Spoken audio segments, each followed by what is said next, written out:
Merci, bonjour à tout le monde. Ça va? Il y en a deux qui vont bien, hein. Les autres ça va aussi. Attendez, je baisse un peu ce truc. Parce que moi je porte les lutrins en taille basse. Voilà. Yes.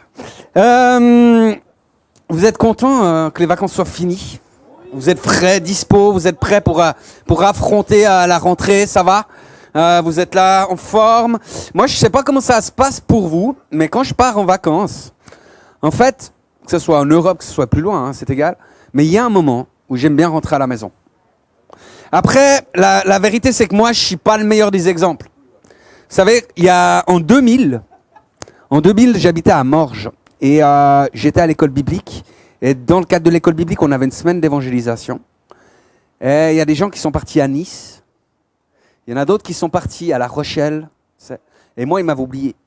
Ce qui fait qu'ils m'ont envoyé à Genève. Vous voyez le dépaysement, les gars. Alors moi, j'ai une semaine d'évangélisation à Genève. Et un soir de cette semaine, il y avait une conteuse qui s'appelle Alix Noble. Je ne sais pas s'il y en a qui connaissent. Et en fait, elle a commencé, elle raconte super bien les histoires. Elle a commencé à parler de la campagne vaudoise, avec les fermes, avec plein de choses. Elle décrivait tout ça. Vous me croirez ou vous me croirez pas, j'ai eu le mal du pays. Tu sais, et c'est vrai, hein, je voulais rentrer. Et je crois que ça devait me préparer à quelque chose, parce qu'en 2004, en fait, je quittais le canton de Vaud pour 13 ans, voilà, une très longue année de traversée de désert, en presque Suisse allemande, à Bienne. Et quand l'appel est venu sur nos vies avec Sabine pour qu'on implante, en fait, on discutait, elle disait, mais où est-ce qu'on pourrait implanter? Et moi, je disais, chérie, tu fais ce que tu veux. Je ne sais pas quand ce sera. Je ne sais pas à quel moment le Seigneur va faire, mais on va aller sur la côte. On va rentrer à la maison parce qu'on est bien à la maison. Amen. Tu peux dire à ton voisin ce matin, bienvenue à la maison. Et pour les visiteurs, j'aimerais vous dire que vous êtes aussi les bienvenus, même si vous ne faites pas partie de la Gospel Family. Et il y aura toujours une place pour toi dans ce lieu. Sois le bienvenu à la maison. Et la maison, c'est quoi? La maison, en fait, c'est un lieu de bénédiction. La maison, c'est un lieu de grâce. C'est le lieu où tu peux être toi-même.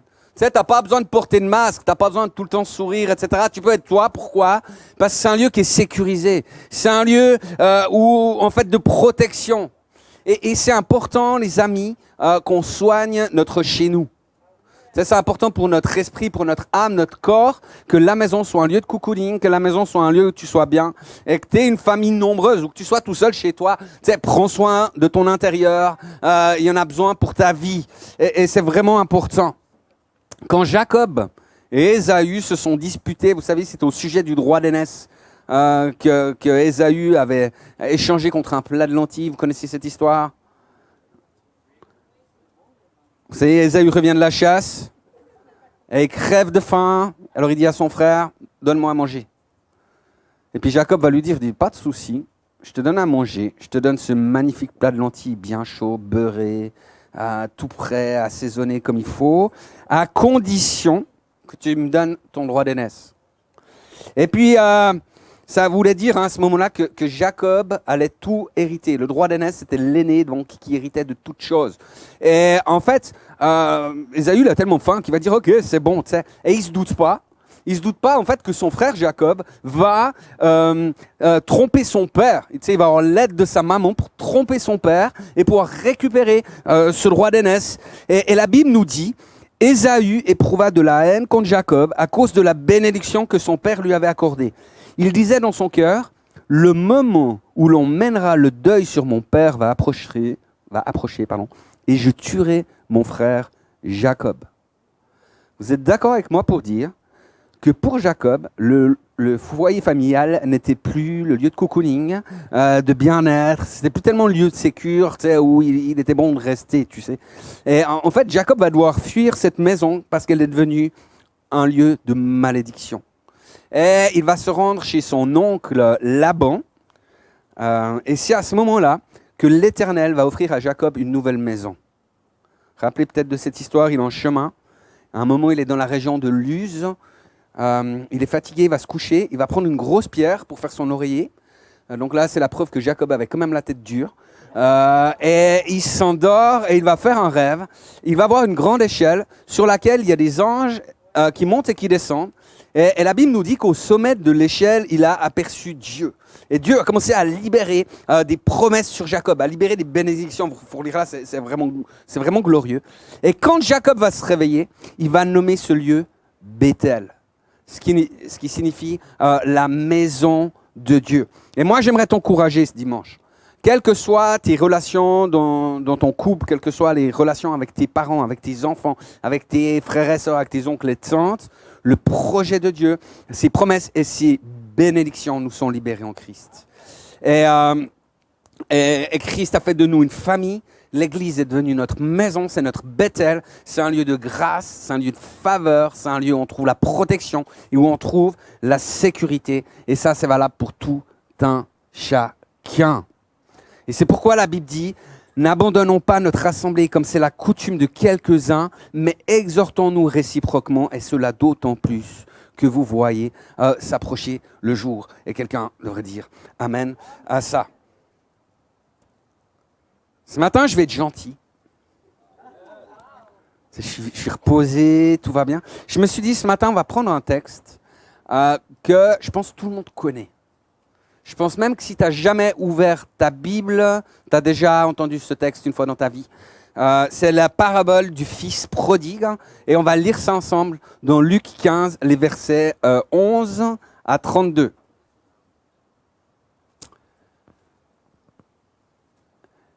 Jésus dit encore, « Un homme a 2 fils. Le plus jeune dit à son père, « Père, donne-moi ma part d'héritage. » Alors le père partage ses richesses entre ses 2 fils. Quelques jours après, le plus jeune fils vend tout ce qu'il a reçu et il part avec l'argent dans un pays éloigné. Là, il se conduit très mal et il dépense tout son argent. Quand il a tout dépensé, une grande famine arrive dans le pays et le fils commence à manquer de tout. Il va travailler pour un habitant de ce pays. Cet homme l'envoie dans les champs, garder les cochons. Le fils a envie de manger la nourriture des cochons, mais personne ne lui en donne. Alors il se met à réfléchir, il se dit, « Chez mon père, tous les ouvriers ont assez à manger et même ils en ont trop. Et moi ici, je meurs de faim. Je vais partir pour retourner chez mon père et je vais lui dire, « Père, j'ai péché contre Dieu et contre toi. Je ne mérite plus d'être appelé ton fils. Fais comme si j'étais l'un de tes ouvriers. » Il part pour retourner chez son père. Le fils est encore loin. Mais son père le voit et il est plein de pitié pour lui. Il court à sa rencontre, il le serre contre lui et l'embrasse. Alors le fils dit à son père, « Père, j'ai péché contre Dieu et contre toi. Je ne mérite plus d'être appelé ton fils. » Mais le père dit à ses serviteurs, « Vite, apportez le plus beau vêtement et habillez mon fils. Mettez-lui une bague au doigt et des sandales aux pieds. Amenez le veau qu'on a fait grossir et tuez-le, mangeons et faisons la fête. Oui, mon fils qui est là était mort et il est revenu à la vie. Il était perdu et il est retrouvé. » Il commence à faire la fête. Pendant ce temps, le fils aîné travaillait dans les champs. Quand il revient et s'approche de la maison, il entend de la musique et des danses. Il appelle un de ses serviteurs et lui demande ce qui se passe. Le serviteur lui répond, « C'est ton frère qui est arrivé. Et ton père a fait tuer le veau gras parce qu'il a retrouvé son fils en bonne santé. » Alors le fils aîné se met en colère et il ne veut pas entrer dans la maison. Le père sort pour lui demander d'entrer, mais le fils aîné répond à son père, « Écoute, depuis de nombreuses années, je travaille pour toi. Je n'ai jamais refusé d'obéir à tes ordres. Pourtant, tu ne m'as jamais donné une petite chèvre pour faire la fête avec mes amis. Ton fils qui est là a mangé tout ton argent avec des filles, mais quand il arrive, tu fais tuer le veau gras pour lui. » Le père lui répond, « Mon enfant, toi tu es toujours avec moi, et tout ce qui est à moi est à toi. » Mais il fallait faire la fête et nous réjouir. En effet, ton frère qui est là était mort et il est revenu à la vie. Il était perdu et il est retrouvé. Je pense que moi, ce texte, je l'ai entendu une bonne centaine de fois, si ce n'est pas plus. Je ne sais pas pour vous, mais c'est vraiment ce qu'on entend. Mais il y a une chose que j'ai toujours pas compris. Vous savez, la parabole du fils prodigue, elle fait partie de ce qu'on pourrait appeler un triptyque, en fait. Elle fait partie de 3 paraboles. Ça veut dire, il y a encore la drachme perdue et la brebis perdue. Et puis, si je résume un peu, en gros, ces paraboles nous expliquent que Dieu a envoyé Jésus pour notre salut, pour nous sauver, nous qui étions perdus. Vous êtes d'accord avec ça? Ça va, hein, je résume, mais c'est ça. Mais donc, si le père de notre parabole représente Dieu, on se dit que logiquement, dans la maison du Père, tout doit être parfait.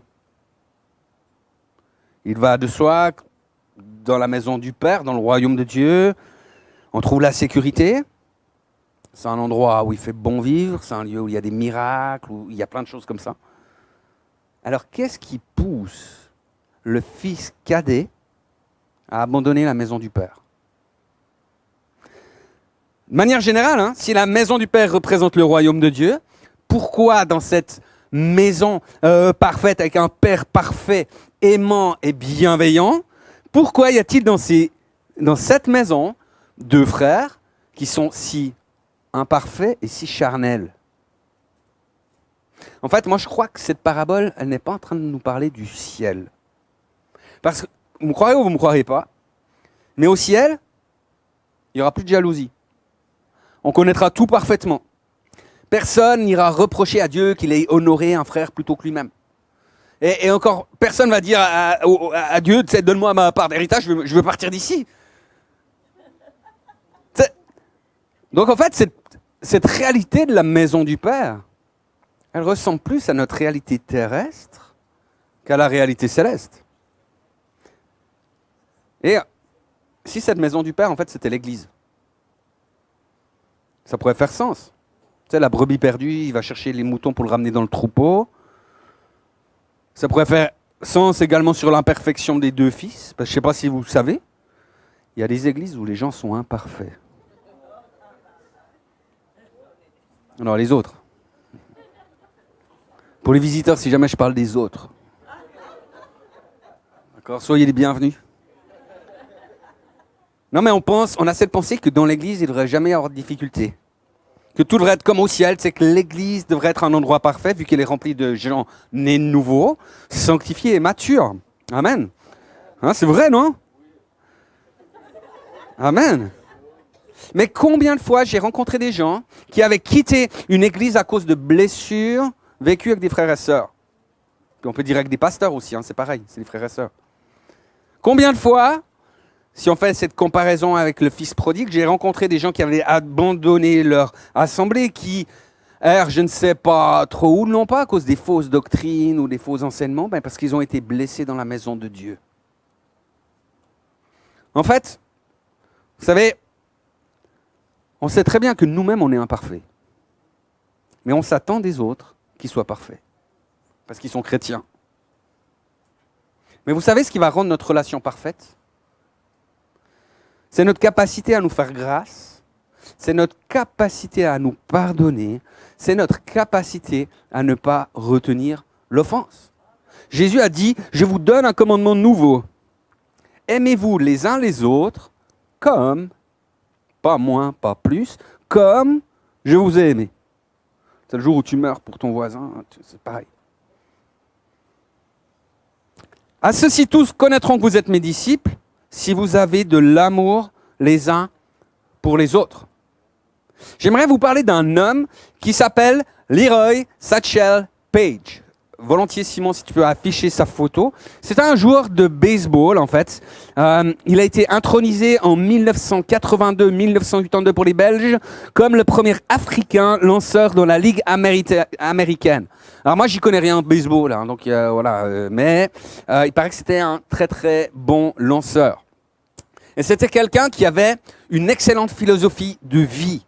Il disait des choses, par exemple, comme travailler comme si vous n'aviez pas besoin d'argent. On va le répéter ensemble. Travailler comme si vous n'aviez pas besoin d'argent. Je te jure que quand tu commences à travailler comme si tu n'avais pas besoin d'argent, ça va changer ta manière de travailler. Il disait aussi autre chose. Danser comme si personne ne vous regardait. Amen. Qui dit amen à ça? Alors Anna va venir nous faire une démo. Comme si personne ne nous regardait. En fait, ce gars était plutôt positif, hein, et il jouait à une époque où il était le seul homme noir sur le terrain qui occupait cette position de lanceur. Et un jour, après qu'il ait été attaqué et reçu des injures racistes que les gens lui lançaient depuis les tribunes, on lui a demandé comment est-ce que tu réagis à ça? Qu'est-ce que ça te fait tout ça? Et voilà ce qu'il va répondre. Nous devons aimer comme si nous n'avions jamais été blessés. Nous devons aimer comme si nous n'avions jamais été blessés. Vous savez, les amis, même si ce n'est pas notre cœur ou notre désir, mais tôt ou tard, on va dire une parole blessante. À chaque jour, on peut être déçu, on peut souffrir d'avoir été blessé, d'avoir été trahi. Quelqu'un va médire de nous, on va vivre des conflits, probablement aussi avec des gens qu'on aime, et peut-être même qu'on va nous poignarder dans le dos. Et quand je dis ça, tu as peut-être même un visage qui s'affiche dans ta tête. Tu penses à quelqu'un. Mark Twain a dit, si vous trouvez un chien sur le bord de la route, il est blessé, il meurt de faim, il est galeux, il est sale et en train de mourir. Si tu nourris ce chien, que tu le ramènes à la maison, que tu le toilettes, que tu le soignes, ce chien ne vous mordra jamais. Et il va continuer en disant, c'est là que réside la différence majeure entre un être humain et un chien. Parce que bien souvent, les personnes que vous avez le plus aimées vous blesseront le plus profondément. Et moi, ça me rappelait l'histoire, vous savez, de David, ce qu'il écrit dans le psaume 55, les versets 13 à 15, quand il dit « Ce n'est pas un ennemi qui m'outrage, je le supporterai. Ce n'est pas mon adversaire qui s'élève contre moi, je me cacherai devant lui. C'est toi que j'estimais, mon égal. Toi, mon confident et mon ami, ensemble, nous vivions dans une douce intimité. Nous allions avec la foule à la maison de Dieu. » Jésus a dit, il est inévitable que des offenses viennent. Donc ça va arriver, on va être offensé. On va entrer en conflit avec quelqu'un qu'on aime, et même quelqu'un qu'on aime vraiment particulièrement. Mais sincèrement, tu sais, n'importe qui peut s'entendre avec quelqu'un tant qu'il n'y a pas de conflit. Hein. Tu sais, tant qu'on a le même point de vue, tant qu'on a la même théologie, tant qu'on a la même manière de vivre, tout va bien. Mais que faisons-nous lorsque nous sommes en conflit? Qu'est-ce qu'on fait quand on n'est pas d'accord? Nous devons aimer comme si nous n'avions jamais été blessés. La vérité, c'est que certaines personnes, vous savez, se réveillent tous les matins. Vous savez, la première chose qu'elles font, elles se lavent les dents. Et en même temps, elles commencent à aiguiser leur langue pour pouvoir mieux t'attaquer. Donc il y a un moment où tu vas te blesser. Il y a un moment où ça va arriver. Ça va, vous êtes encouragés par ce message. Ah, vous avez bien fait de venir, hein? Mais quelque part, tu vas être offensé. Et à quelque part, tu vas être profondément blessé. Peut-être même, ça va être au travail demain, c'est la rentrée, paf. Tu sais, quelqu'un va te trahir. Et qu'est-ce qu'il faut faire à ce moment-là? Il faut se lever, il faut vivre. Il faut commencer à aimer comme si tu n'avais jamais été blessé. Amen. Tu peux remettre la slide de titre, merci. Cette parabole, on ne sait pas en fait si les frangins ils se sont frités, s'il y a eu des problèmes, s'ils étaient en conflit. On voit quand même à la fin de la parabole, la réalité c'est que voilà, leur relation elle devait être quand même un petit peu tendue. Hein. Ce n'était pas tout simple à gérer. Par contre, pour l'histoire de Jacob et Ésaü, les choses elles sont beaucoup plus claires. Là, il y avait une tension. C'est quand quelqu'un veut te tuer, en général, c'est qu'il y a un truc, il y a un non-dit, tu sais, il y a quelque chose qui passe pas. Et c'est hyper intéressant de mettre ces deux textes en parallèle. Pourquoi? Parce qu'en fait, on se retrouve face à deux frères, deux fils, qui sont là en face d'un héritage. Et pour les fils de Jacob, en fait, le partage est très simple parce qu'il n'y a pas de partage. L'aîné a droit à toutes les richesses de la famille. Il va recevoir toute la bénédiction spirituelle et il deviendra le chef de tout le clan. Quant au cadet, il va recevoir cette bénédiction de pouvoir rester dans la maison du père en étant soumis à son frère. Imaginez que ça se passe comme ça aujourd'hui. Y a-t-il des personnes dans ce lieu qui sont des cadets dans la fratrie? Ok, déjà, est-ce que je peux demander aux dames de baisser les mains? Parce que vous n'aviez pas le droit au chapitre à cette époque. Rien du tout. D'accord? Et je dis ça, ça ne me fait pas plaisir de dire ça. C'est moi-même, je suis le cadet dans la fratrie. Vu que j'ai une grande sœur. Ah, mais elle compte pas du coup. Ouais, c'était une époque bénie, les amis, tu sais. Bref, Sincèrement, on trouverait ça très injuste. Tu sais, même maintenant, il y a des choses où nous, ça nous dépasse, on trouverait ça injuste. Et Jacob, d'ailleurs, trouve ça injuste. Il n'est pas du tout heureux de la situation. Et pour ceux qui connaissent un peu l'histoire de Jacob et Ésaü, en fait, c'était des jumeaux. Vous savez, et depuis, en fait, le ventre de leur mère, mais s'il y a des femmes enceintes parmi nous, je ne leur souhaite pas des jumeaux aujourd'hui, parce qu'ils se battaient déjà pour être le premier à sortir. Et ce qui s'est passé, c'est qu'Ésaü est sorti en premier parce qu'il était le plus fort. Mais Jacob lui tenait le talon, tu sais.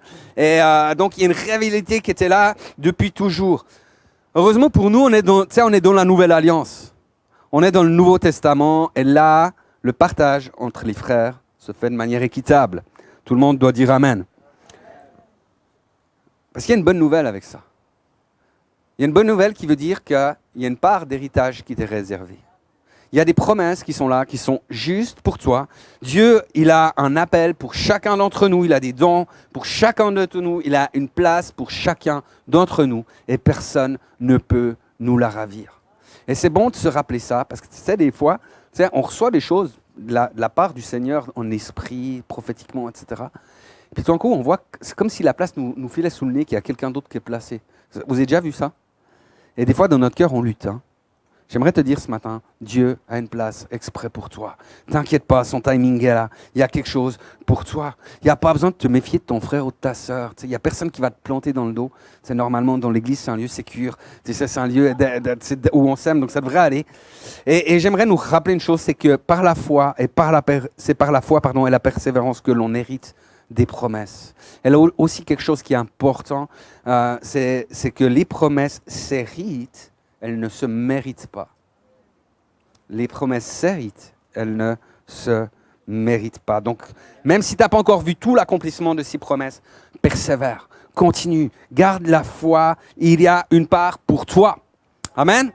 Ésaü, lui, il n'a pas hérité des promesses. Pourtant, les choses, elles lui revenaient de droit. Il était le premier. Et en fait, pour lui, c'était devenu un acquis, c'était devenu un dû. C'est normal que je sois béni, je suis l'aîné. En fait, Ésaü, il a préféré faire autre chose du coup. Il a préféré aller à la chasse. Est-ce que ça parle à des gens ce matin? Est-ce que ça parle à quelqu'un ce matin?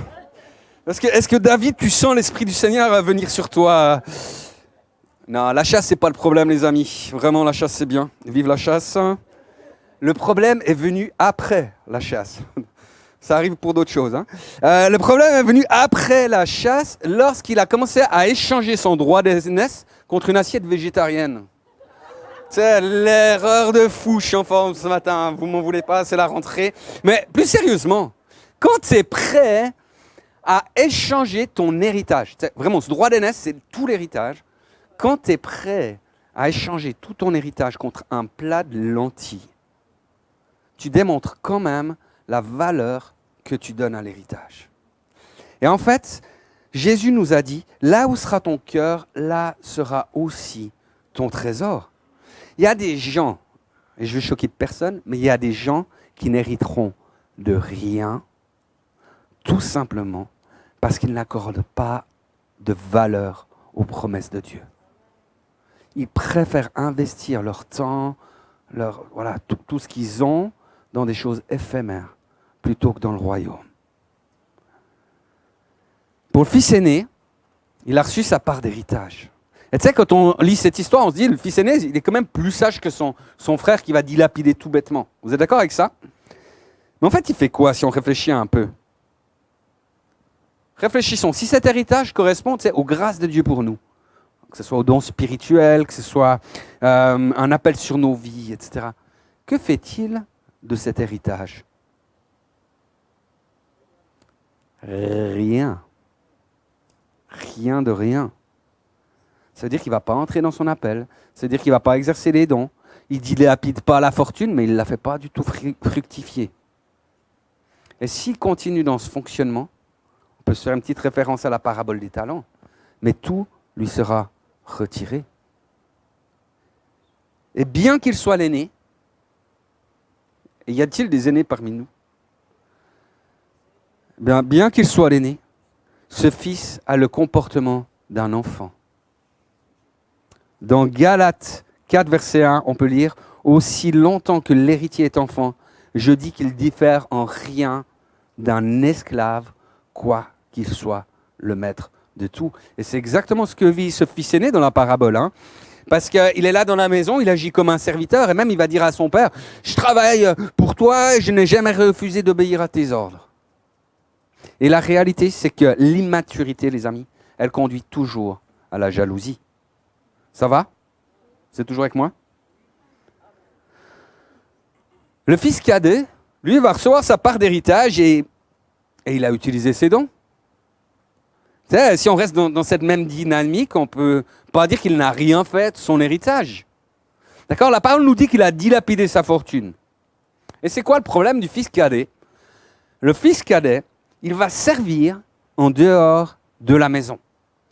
Et si on fait la comparaison avec l'Église, vous allez voir que ça devient intéressant. Parce que la Bible dit, or à chacun la manifestation de l'Esprit est donnée pour l'utilité commune. Nous, on forme le corps de Christ. Ça va? D'accord? Peut-être celui qui est à côté de toi, c'est le cerveau. Peut-être c'est un doigt de pied. Peut-être que c'est un rein.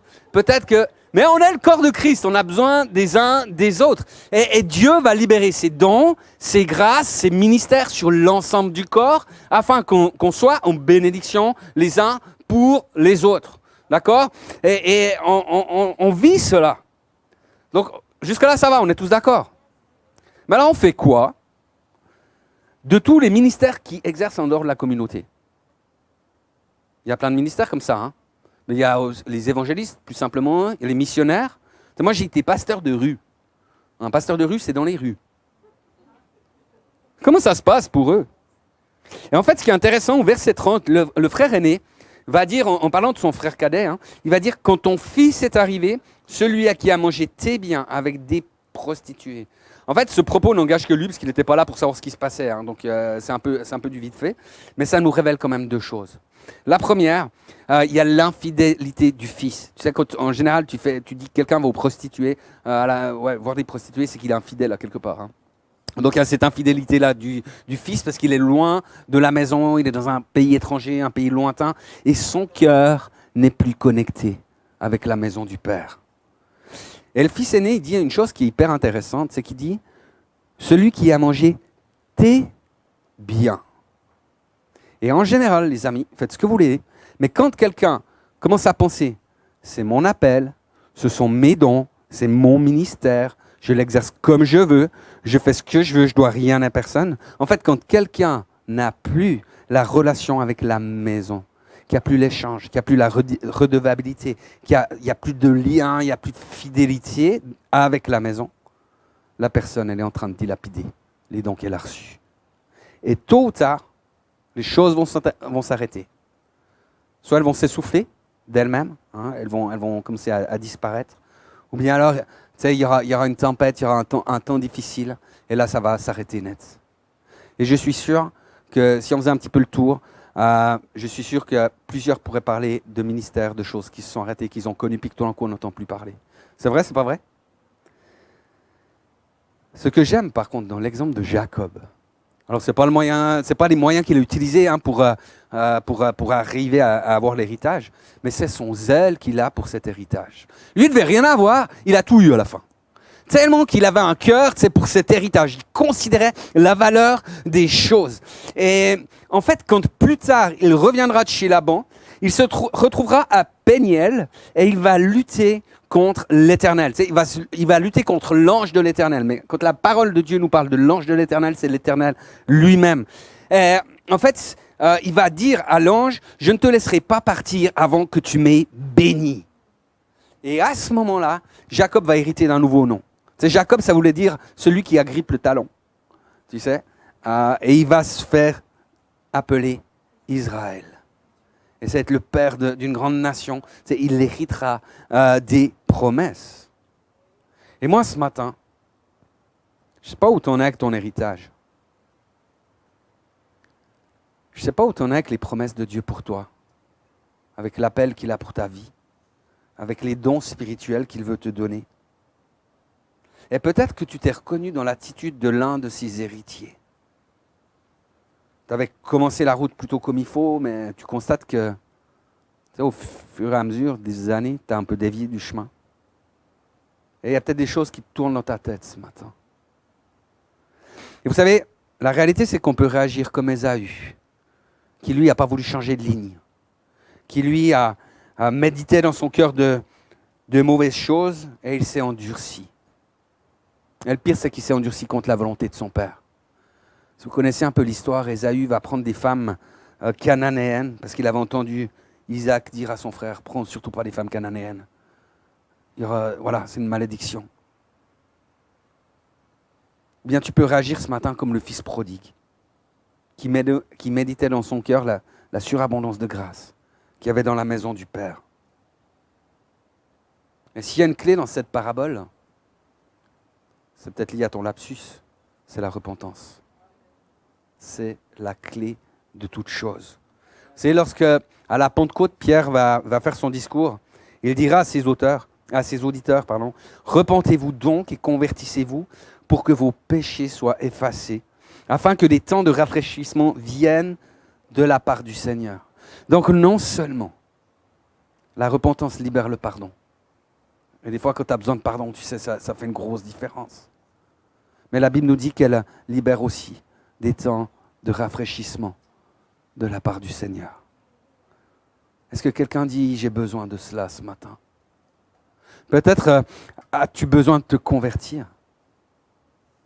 Peut-être as-tu besoin de vivre un temps de rafraîchissement.